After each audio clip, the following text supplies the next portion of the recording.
In one of the most profound moments of faith ever recorded, we find Abraham standing on Mount Moriah, his hand trembling as he holds the knife above his son Isaac.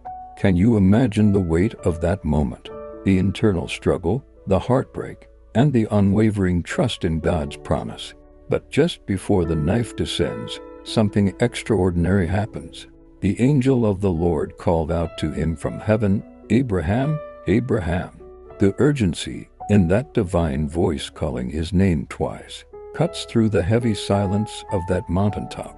And Abraham, even in this moment of ultimate testing, responds with simple surrender. "Here I am."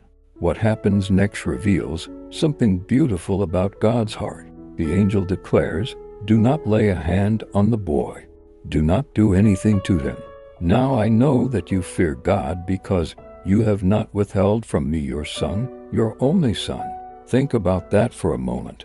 God wasn't interested in the sacrifice itself. He was looking at Abraham's heart. He wanted to know if Abraham loved him more than anything else, even more than the son he had waited 100 years to have.